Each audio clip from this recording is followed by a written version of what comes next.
அவர் கடவுள் என்ன சொல்லுகிறாரோ அதையே அவர்களுக்கு போதிப்பார்.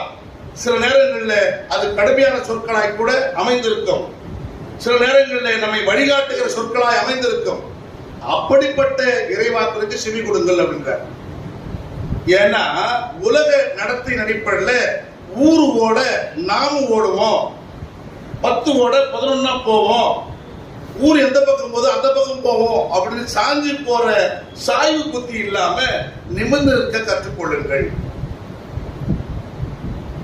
உயிருள்ள மீன் என்ன செய்யும் அப்படின்னா நிச்சயமாக அலையை எதிர்த்து தான் மோதி போகும். நீங்க எந்த ஓடையில பாருங்க, எந்த ஏரியில பாருங்க, எந்த கடல்ல பாருங்க, உயிருள்ள மீன் அலைகளை எதிர்த்து நீந்தும். அலையோடு அலையாக ஓடாது. செத்த மீன் தான் அலையோடு அலையாக ஓடி கரையை சேரும். உயிருள்ள மீன் எதிர்த்து நீச்சலிடும். அலை மிகவும் கடுமையானது என்று பயந்து அலையோடு அலைய ஓடாது. நாம் எல்லாம் உயிருள்ள மீன்களா இருக்க வேண்டும் என்று மோசே வழியாக இறைவாக்கர் உரைக்கிறார். ஆகவே அப்படிப்பட்ட நல்ல இறைவாக்களுக்கு நீங்கள் செவி கொடுங்கள்.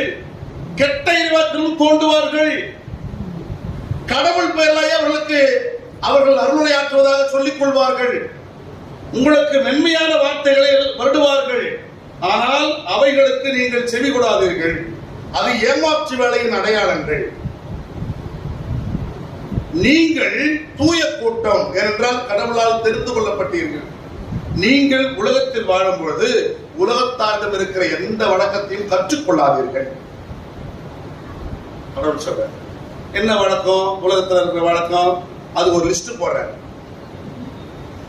இணைச்சட்டத்துல, அதே இணைச்சட்டத்துல 18ல 9ல இருந்து அந்த லிஸ்ட் பார்க்கலாம், 13 வரைக்கும். உங்கள் கடவுளாகிய ஆண்டவர் உங்களுக்கு கொடுக்கும் நாட்டுக்குள் போன பின்பு அங்க இருக்கிற வேற்று இன மக்கள் நடுவில் இருக்கிற அருவருப்பான செயல்களை கற்றுக்கொள்ளாதீர்கள். என்ன அருவருப்பான செயல்?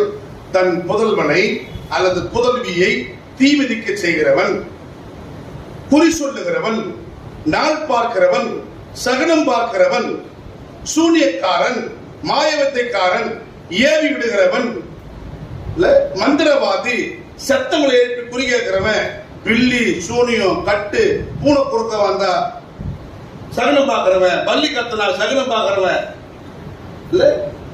கைப்பெண்கள் எதிரே வந்தா சகனம் பார்க்கிறவன், தும்மனா சகனம் பார்க்கிறவன், இந்த பிசாசுடைய எந்த அருவருப்பான செயல்களையும் கற்றுக்கொள்ளாதீர்கள்.